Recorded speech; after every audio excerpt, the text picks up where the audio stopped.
Welcome to the Streets.mn podcast, the show where we highlight how transportation and land use can make our communities better places. Coming to you from beautiful uptown Minneapolis, Minnesota, I am your host, Ian R. Buck. At this year's Bicycle Alliance of Minnesota anniversary party, I met Matthew Stepaniak, who was telling me about his work with Limitless Cycling, a company that provides adaptive cycling equipment so that all ages and abilities can enjoy the outdoors. He was interviewed last spring by Tyler Mason of the St. Croix Stories podcast, so I'm going to hand you off to them to hear the full conversation.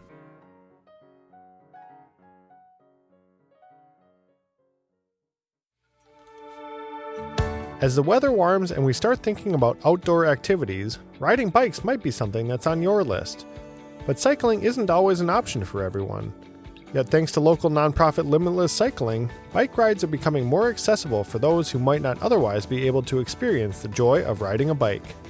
Matthew Stepaniak is the co-founder of Limitless Cycling, and as the caregiver for his 91-year-old mother, he wanted to find a way to keep her active both physically and socially. As someone who loves cycling himself, Matthew came up with an idea to bring bike rides to his mom and others who couldn't enjoy it on their own. He teamed up with a co-founder to create Limitless Cycling, which has provided hundreds of bike rides to people all throughout the St. Croix Valley and beyond. I'm Tyler Mason, and on this week's episode of St. Croix Stories, learn more about the origins of Limitless Cycling, dive into Matthew's passion for caring for others, and hear some great examples of the joy these bike rides have brought to so many people.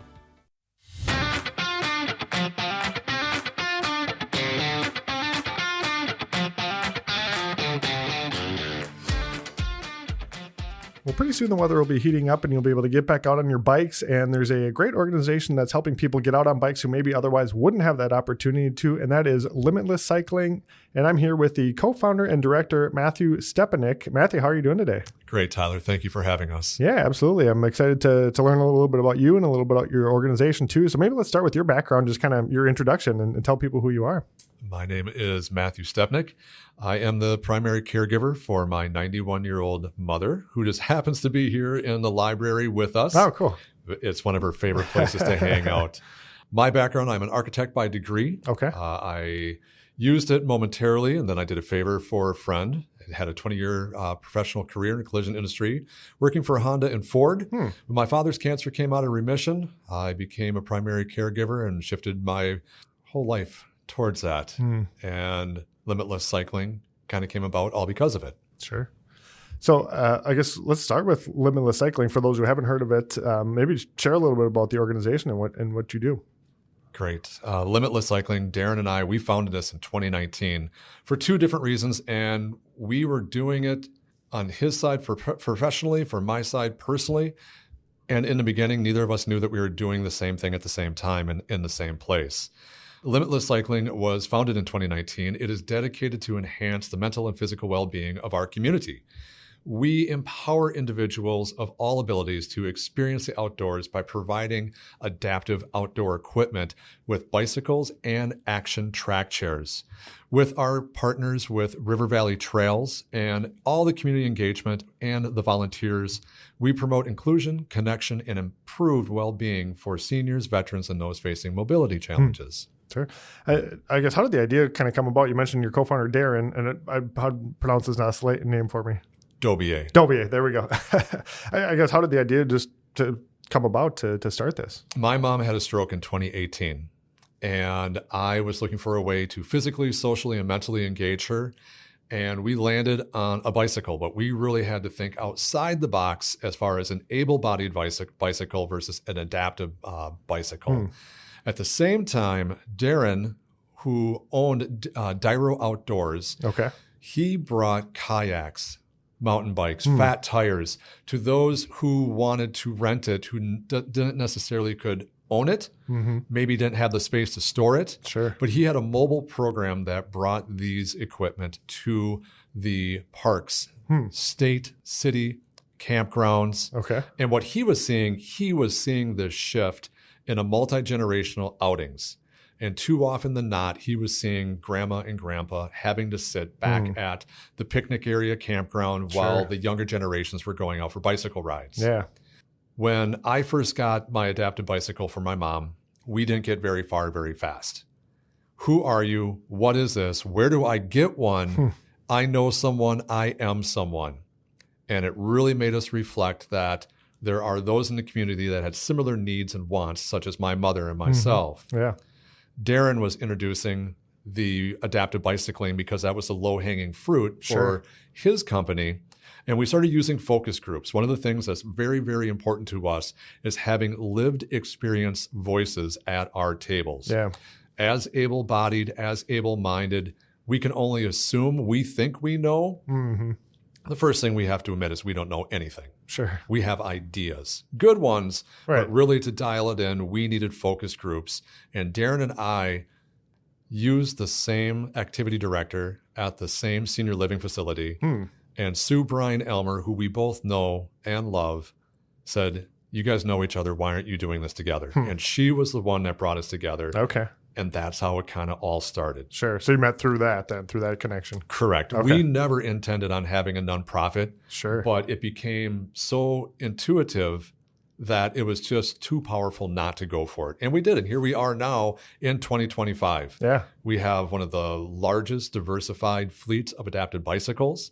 We have introduced action track chairs, which has bridged the gap for us, not only seasonally, because our bikes are only 3-season, Sure. but now we are all terrain. And now we can go places where our chairs, bicycles can't go year round. Yeah, that's cool. Yeah, I think I just saw a video somewhere in Stillwater recently in the winter, one of those, the action chairs out at the snow, whatever the snow competition was or something? The World Snow Sculpture Championship. Yeah, very cool. An amazing event put on by the Greater Stillwater Chamber of Commerce and all the community partners and members that participate as volunteers. Yeah. We were part of the Accessibility Day and the program to help those who couldn't enjoy it because of the terrain, snow, ice, whatever the case may be. We were able to take out a 6-year-old who was born with MS to go on a walk with his best friend and the parents. We just took a 92-year-old woman down to see the sculptures yesterday. Oh, cool. Yesterday might be the last day to see them in their full effect. But yeah, the track chairs bridged a lot of gaps for us. And we really leaned into expanding our program this year, not only with our equipment, with leadership development and sustainability plans for the future as well. Yeah, very cool. I want to get into later on a little bit, kind of just the experience of you seeing these moments and kind of what that's like for you. But I guess let's take a step back to after you and Darren met. What was kind of the process or the mindset of, you kind of had this idea, but where did you go from there once the two of you kind of clicked and realized that this was something that you wanted to do?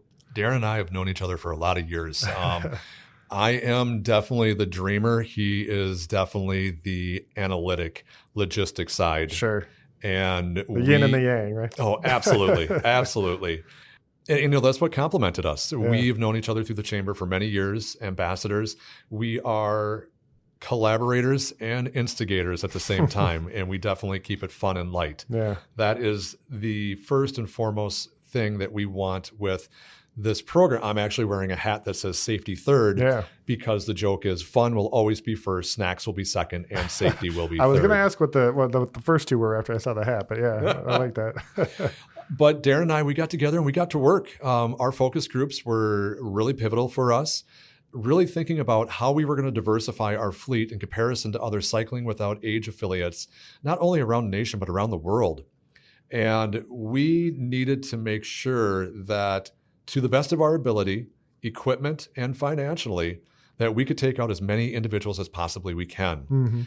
We have a reverse trishaw where the riders are in front and the pilots are in back. Our wheelchair bicycle where we can take residents in wheelchairs in their wheelchair for bicycles. Okay. The therapy bike, the Fun to Go, where it all started for my mom and I, where she can sit alongside me, be in control of pedaling and add to the motion, but the pilots are in control of the steering and the braking.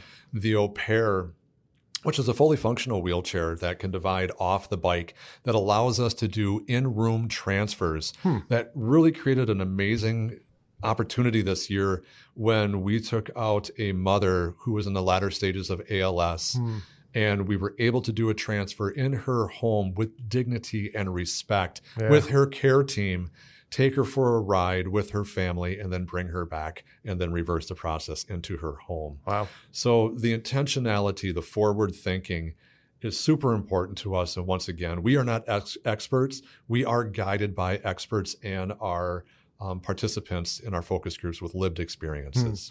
And we mentioned Stillwater earlier as you taking some people there. You're based in Hudson here, I guess. A two-part question. Are you from this area originally? And then also, as far as kind of the coverage area for Limitless Cycling, how far and how wide is the program kind of grown to? We like to say St. Croix River Valley. Okay. It encapsulates both sides of the river. Tanya and myself and my mother, who's been living with us since 2018, we live here in Hudson and have lived here in Hudson since 2015. Okay. Our core area of service is Hudson and Stillwater. Okay. We love working with the senior living facilities, so Christian community homes here, Woodland Hills, working with Comforts of Home, memory care that's up on the hill by the post office, working with the St. Croix County ADRC with their Almheiser's Journey Along group. Okay. And then we just flip it to the other side where we're working with our veterans associations in Stillwater. We're working with the senior living facilities like Croydale and the Presbyterian homes. Sure.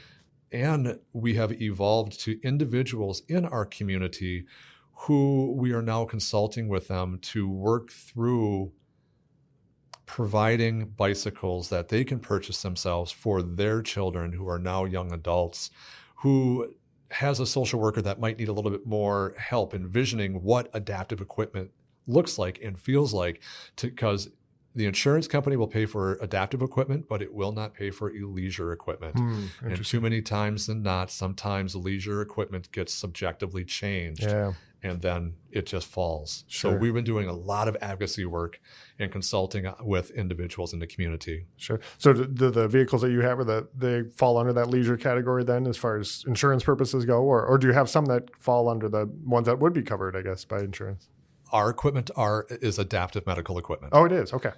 If you can take a wheelchair, a person in a wheelchair for a bicycle ride, to me, that's medical equipment. That's a slam dunk. Right. A physical therapy bicycle where someone can physically and mentally and socially engage in the pedaling of the bicycle, but not have control of the steering or the braking, whether it's a cognitive decline, whether there's a physical impairment or a barrier that allows the pilot to take care of that safely, not only for the individual, but for the community as well. Man, that's also a slam dunk for a piece of medical equipment.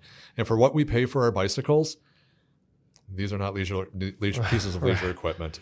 Yeah, I guess tell me a little bit about that part of it and also just kind of the fleet that you have. How many total bicycles or different vehicles do you have? And I guess, does it continue to grow? It has continued to grow since day one. We started with 3 bicycles. Okay. Right away, we came out of the gate with a Chat, which is a trishaw, front-facing trishaw, the wheelchair bicycle, the Velo Plus, and the Fun to Go, which is the therapy bicycle. We wanted to try to hit as many people out of the gate as we possibly could, so no one was left behind for different reasons. Then we really started evolving our program with the Au Pair, added another Chat. We just added a third Chat. We just took delivery of it last Friday from our supplier. And the track chairs was something that we always had in mind since 2022 when we first started hearing from our focus groups. At the end of the season, we wanted to get feedback. What did we do good? What could we have done better? What should we never, ever do again? But it was always, how soon are we going to see you in the spring? And right there, that was that catalyst to tell us we needed to do something during the winter. Sure, yeah. One of the things we do with our equipment is we fund forward, meaning that we will not buy a piece of equipment until we are fully funded.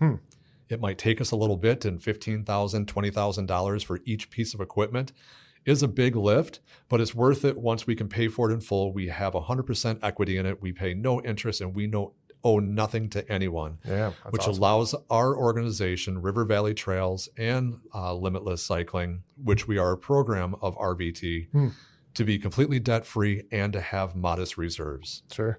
As far as the funding goes, I know for any nonprofit, that's always one of the big challenges is how do you get the money? So I'm curious what has been, what's worked for you guys in that regard and what do you have planned for continuing to raise money for these bikes? We never stop asking. We know that the fundraising landscape has definitely changed after COVID. 30% of all nonprofits went by the wayside. It was razor thin margins. They didn't have reserves. The donor base wasn't cultivated, and it just, everything changed. Yeah. We know that 95% of the people we ask, 95% of the grants that I write are going to say no. But it's that persistence of that 5% that really, really brings it home. Yeah. Our first breakthrough grant, what really started our equipment, was the Stillwater Community Grant. Okay. And it was specific to mental health and social isolation after COVID. And this grant was a kickstart for us. We've done speaking of kickstarts, we've done crowdsourcing. Sure. We're here at the Hudson Library.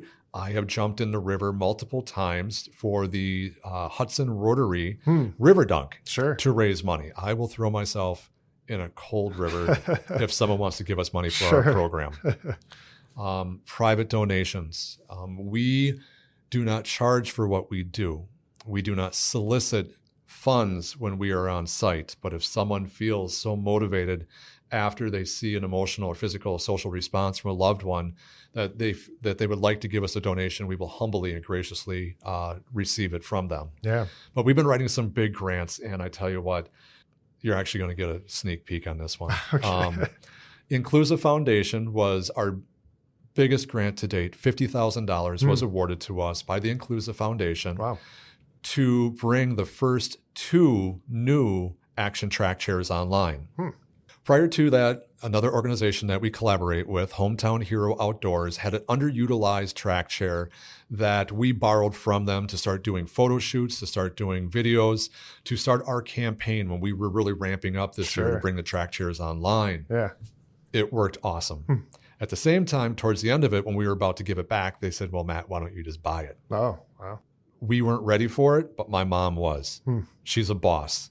She talked to the executive director, and they worked out a deal. And my mom actually owns her own Action Track chair. Very cool. In the meantime, the grant that we wrote, the videos that we took, the pictures that we provided really brought home the Inclusive Foundation $50,000 grant. Beginning of this year, when we just got back from winter break, we went to our P.O. box, and we just received another $50,000 grant. Wow. From the Hardenberg Foundation out of St. Paul, Minnesota. Oh, very cool. They are one of the lumberjack royalties for Stillwater in regards to a family that came to Stillwater, made their fortune, and they are still giving back to this day. Very cool. So this is it. We are going to be buying 2 more Action Track chairs with their $50,000 grant that we were just awarded. That's awesome. Congratulations. Yeah, Thank you. That's great. That's great. You alluded a little bit to the pandemic and just kind of for nonprofits what that meant. And from my understanding, you guys kind of had to restart a little bit after the pandemic. Is that right? And I guess tell me about, because it was right around that time where you guys were kind of getting going. Take me through what that meant to have to kind of pause a little bit. Yeah, that was fun. Hey, let's do a nonprofit where it's going to be the most afflicted population, afflicted demographic, our seniors, our veterans, our immune compromised individuals, and have to put a pause on it. It wasn't all bad, though. It really allowed us to perfect our processes, create the programming, written handbooks for our volunteers. And in the end, when we were able to re-engage, we were one of the first ones because what we did was outside. Yeah, true. We had social distancing mastered. We were outdoors and we masked up. The only thing that we couldn't do is we couldn't go into the facilities right away. Sure. But the facilities could bring the residents out to us where we would be waiting for them. Right. We found ways to get really creative, but safe at the same time. My wife and I, we took lockdown pretty seriously. When you have an 86, 87-year-old woman living with you, the last thing we wanted to do was compromise her health by not respecting what we needed to do, going out, maybe bringing something home, and then I have to answer to 4 siblings, including myself and Namir. We knew that the percentages and probability were against us, but as long as we did everything we possibly could, and if something did happen, we talked about it as a family unit and we could live with that. Yeah. But we locked down hard. But when we were able to go out, we went harder on that. Yeah. Yeah. I'm curious how you kind of, I guess maybe how these groups, whether it's a senior home or veterans or whatever, how they go about kind of getting this service for the residents or for whoever. What does that process look like? I guess from both sides. A lot different than when we started. We were the ones that were going out and knocking on their doors, making them aware of this new program that it was an up-and-comer with full support of the community. Yeah. And now they're knocking on our doors. We're receiving emails. And it's tough to say no, especially for some of the outliers that are on the way west side metro area that are down in Dakota County, Duluth. Wow. We were in Madison last year. Oh, really? We were at a community event, a community bicycle event that needed help with answering the call for an able-bodied bicycle event. What does inclusivity look like for this? We're the largest fleet. We brought the house with our volunteers, with our bikes, and we drove to Madison in the morning. We did the thing, and then we came back in the afternoon. It was a long-ass day, but it was worth it because being around that many able-bodied individuals and allowing those individuals, other individuals that might need a little bit more help, is powerful because it opens up a conversation for those who might not see or even know what's available. Yeah. I can do it. Everyone else can. There's that assumption. There's that ableism that goes along with it. Right. So seeing is believing, and being on site is very powerful. We commit, we do the work, and then we show up. Yeah. Well, I'm curious from your perspective, whether you're the one giving the ride or just being there to witness the look on these people's faces when they have this experience. I mean, what has that been like for you? I can imagine it's just, pretty exciting, but just, I guess, tell me what that is like from your perspective to see what these people get to experience when they're on these rides. There's been tears. Yeah. Not going to lie. There have been some powerful emotional responses, whether it's from myself, our volunteers, the individuals that we're working with, the family that's with them. Sure. One of the big ones that really did it for us was Denise and Nancy up at Birchwood Senior Living up in Forest Lake. Josie Muddingford gave me a call. She reached out and said, "Hey, Maddie, we got two girls that live right across the hall from each other. They're both visually impaired. They want to go for a bicycle ride."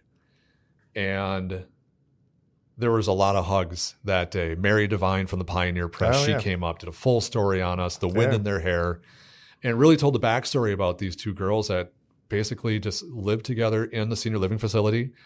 And even now thinking about it, I kind of get a little teary. Yeah. They always joke that we made them famous because they were on the front page of the St. Paul Pioneer Press. Yeah. And even when we go up there now, they have both passed. They have friends up there that actually carry the article with them when we take them for rides. Oh, wow. There was the woman I spoke of, the mother, the matriarch of the family, who was in the latter stages of ALS. Yeah. One of the most beautiful mission moments that was shared with us is that the family told us that for a couple hours, it was like she didn't have ALS. For a couple hours, she was free. Wow. When we attended her celebration of life, we were mentioned, and it was really powerful. Another celebration of life that we went to up at the Arcola flower farm for Brad, he was a Berkey. He was one of the original Berkey skiers. Oh, okay. I think he only missed like one. Wow. He had a huge stroke that was just debilitating. And to know Brad as long as we did, to know how active he was, and when we were called up towards the latter stages of his life, and we got to take him out in his wheelchair alongside of one of his bicycling buddies. Man, I tell you what, those missions I try to put to words, and there are sometimes I just can't. Yeah. But we do our best. Yeah. So it's gratifying. It's rewarding. It's so much more than a bicycle ride. It's so much more than a track chair ride. It is so much more. Yeah. I know I forget which TV station, one of the Twin Cities TV stations did a feature as well. And I think you're at a senior home. I can't remember exactly. You might know better than I would, but just the joy on the women's faces in that ride. And I think you were the one actually pedaling too. But to see that, I got a smile on my face just watching how much fun they were having. I mean, it was pretty cool. Yeah, that was at the Waters in White Bear Lake. Okay. Fun group, great senior home, great facility. To say that We are not emotionally vested in this. Yeah. I don't need to be the big, strong guy. Yeah, like I said, there has been many tears, and Yeah. I would rather get paid in hugs than anyone handing me $1 for a donation. Sure. Well, kind of on that note of just compassion, you mentioned that you're a caretaker for your mom now, and you are also a caretaker for your father. Is that sense of compassion and caring for others, is that just something that was instilled in you, or where does that come from you personally, I think? Yeah, definitely being raised in a Polish Catholic house, when your family is one of the founding parishioners, treat others like you want to be treated. Yeah. That was ingrained. That was instilled. And to this day, I always joke that I will always be a Boy Scout. I was, and I still am. Sure. So, there's golden rules that we lived with and still live with. And it really wasn't until my father's cancer came out of remission in 2013 that I really realized what caregiving meant. And being with my father through his treatment, watching him do everything he possibly could to make it to mom and dad's 60th wedding anniversary, and then passing a couple months later. Oh, wow. You take those things to heart.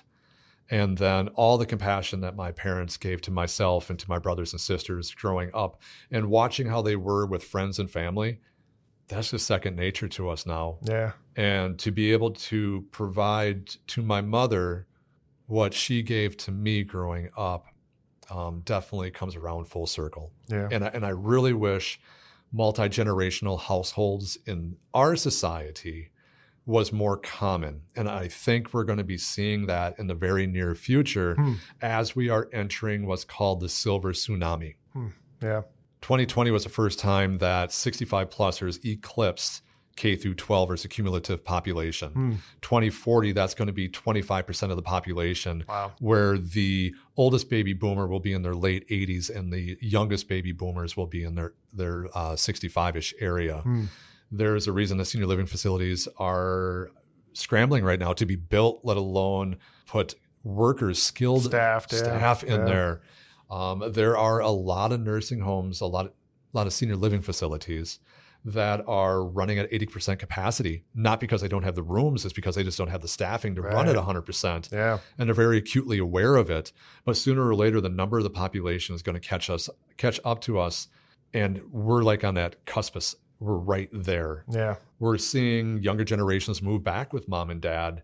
We're seeing, they're called sandwich generations, where mom and dad are taking care of their parents while they're still taking care of their children in the same home. Yeah. We are an open-faced sandwich. Since Tanya and I, my wife and I, don't have children, we have mom, we're an open-faced sandwich that we joke about. Sure. I want to say it's coming. It's already here. Yeah. The population is such where not only does facilities need to be built, staffing needs to be increased, but amenities such as Limitless Cycling and a lot of other programs out there really need to reinforce themselves right now, because we are going to be needed more than ever before in the very near future. Yeah. Well, on that line of compassion and caring, I know you've also spoken about just being passionate about fostering a sense of belonging. And I think that's pretty evident in, just the work that you do and being inclusive with, everybody and being able to have these opportunities. But can you just maybe share a little bit more about that and why that's so important for the work that you do? Wow, that's pretty deep right now. With the current climate of events, we are leaning into belonging. That is the heart of Limitless Cycling. Yeah. We cherish the shared moments that people bring together and create memories that really last.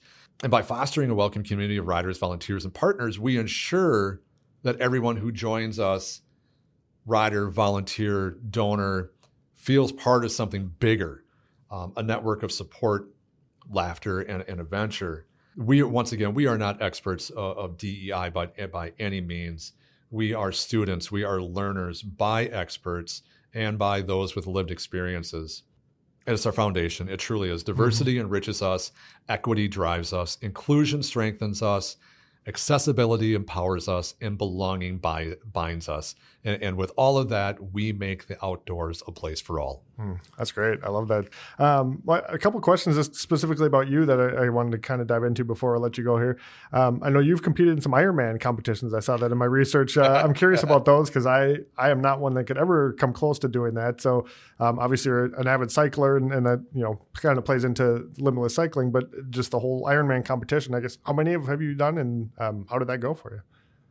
Great. One, I've been racing for many years. Okay. Many years, 20 plus years. Ironman, though, is new as of like 2020. Oh, okay. Because what does a 45-year-old need to add to his life while he's taking care of his mother, getting a nonprofit off the ground, and let's start training 40 to 50 hours a week. You had lots of free time for you. Yeah, I really did. Part of that, though, was God, I needed something to do during COVID. Sure. We could do what we could do, but I needed to train. Otherwise, I would have went just absolutely crazy. Yeah. So that really was my motivation. Plus, I got some crazy friends that I've known all my life that I saw them doing Ironman. They've always been motivators for me. They inspired me to get into it. And I tell you what, there is less physical training in comparison to mental strength and perseverance. You have to, your body will stop before your mind will. And that's where your mind has to lie, beg, cheat, steal, tell your body that, oh my God, I am so sorry. I will never make you do this again. Let's just get to transition and get on that run. Let's just go one more mile. Let's get to that tree. You find those small victories that you can celebrate while you're still trying to run 26.2 miles after biking 116 and swimming 2.5 miles. I do triathlons, Ironmans because I get to bicycle. I swim not to drown. I run to finish. But God damn it, Tyler, I love bicycling. Yeah.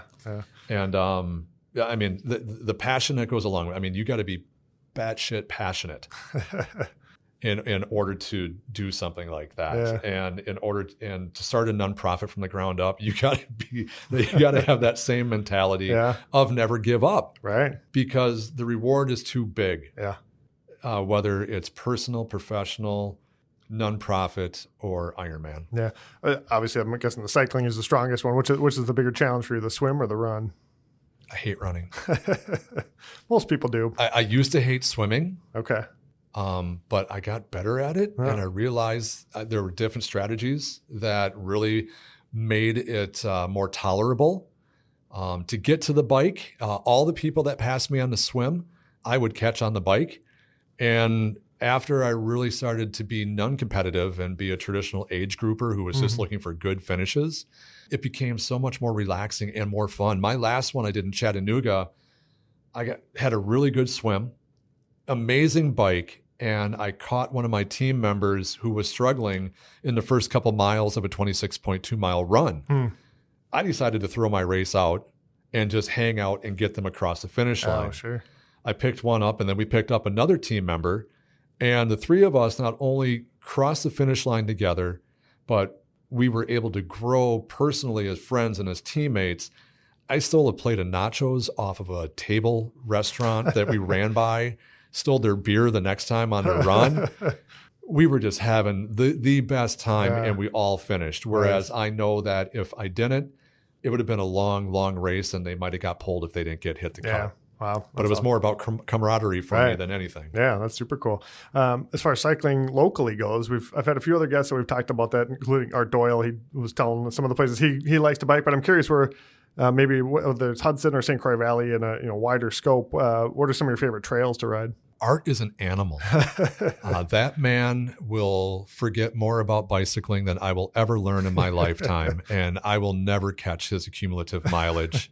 When I see him biking on every Sunday, regardless of the weather, while I'm home because I don't want to go out, he makes me feel guilty sometimes. But around here, we don't have the best interconnectiveness of trails, but what we do have are really good shoulders that were made specifically for bicycling, where I feel safe enough, where I can ride my bike from Hudson through Somerset up to Osceola across the bridge, down 95, into Stills, down to Afton and Prescott. And that's like one of my favorite 80-mile training loops. Wow. 80 miles is training. Huh? That's an easy day. But ultimately, I love Lakefront Park down here, especially when we got our bikes out. We're going to be down here at Lakefront Park, not with our bicycles, but with our action track chairs in a couple weeks, because we are being sponsored by First State Bank and Trust to bring our track chairs to Coldest Night of the Year, which is part of the River Valley Charities fundraiser. They got 2 routes this year, different than last. We're going to have a track chair on both to be there for those who want to take the walk who might not be able to do if our chairs weren't there. We don't have to worry about snow this year. We don't have to worry about ice this year, where we were talking with Andy and his group with possibly our bicycles, but we couldn't fully commit. This year, we're all in with our track chairs, which is why we love the addition of these to our program. Yeah. That's awesome. Well, the last question for you is one that I ask everybody, and you've lived here, I think you said in 2015, so it's been about 10 years, and obviously you're set up a pretty awesome nonprofit here in town. But I'm curious, Matthew, what's your favorite thing about Hudson? Community. Yeah. The interconnectedness of residents, business owners, and locally owned, locally operated. We don't get out of the valley that often because we're choosing not to. Is because we have everything here that we want. Yeah. I can go to Lolo. Right. We love Brad and Joe's place. Agave, Paul. You go to Carol and Chad's place at Urban. I mean, you walk in, you can feel the community. Yeah. Art Doyle, he's the only one that touches my whips in regards to my race bikes because him and Eric and the rest of the crew, they know their stuff and is that locally owned bike shop that you will not find in big metropolitan areas. They got bike shops, but they got no personality. They don't have shop cats. Right. Is it really a bike shop if you don't have shop cats? Gotta have the cats, yeah. So being able to go down Main Street, to have everything we need, to know that our money, to know that our support will not just stay in the community, but the business owners are so generous here that they just give. So we know that we can see we can see the results. We can see the impacts. Sure. First and foremost, as far as how beautiful our community is, how beautiful the people are in our community, and that's the community we want to be a part of and support. That's awesome. Well, I should have maybe one last question for you. If people want to know more about Limitless Cycling or want to get involved, I guess where should they look, or what else what else should they know? Wow. Well, where can't you look and see us right now? We had a really good consultant this year, Princess Paula Consulting, come in, and she schooled me in social media. Okay. We are on Facebook. You can follow all of our shenanigans on Facebook and Instagram and Reels. www.limitlesscycling.org. We also are on LinkedIn and on Google. The social media landscape is definitely changing. Right. We don't know where to go right now. So we're just trying to be where we can make the most impact, diversify ourselves. Google limitlesscycling.org and you'll find us and you'll see the good that we're doing. And once again, have fun and definitely see the shenanigans that we get away with some days. Well, Matthew, I want to thank you for taking the time today to share more about yourself and about Limitless Cycling, and for the great work that you and the rest of your team do for the community and bringing this experience to others who might not have it. So again, thank you very much. Tyler, we thank you. It's your world. We're just living in it. And you are giving us an amazing opportunity to let people know more about us and where they can find us. If you are someone, if you know someone, reach out. Let's get them outdoors. It's healing, it's social, it's fun. Thank you, Tyler. Yeah, thank you. And thank you to everybody for listening to this episode of St. Croix Stories with Matthew Stepaniak, the co-founder and director of Limitless Cycling. If you don't already subscribe to the podcast, I would really appreciate if you did. You can find it on Spotify, Apple Podcasts, or get all the episodes at stcroixstories.com. And just like Limitless Cycling, you can also find St. Croix Stories on Facebook and Instagram. Give it a follow there too, and you'll catch all the updates as well. But until next time, I hope you all have a great day. And thank you for joining us for this episode of the Streets.mn podcast. This episode comes to us courtesy of the St. Croix Stories podcast. To hear more interviews with people doing cool stuff in the St. Croix River area, check them out on your favorite podcast player or at stcroixstories.com. The Saint is abbreviated as ST there.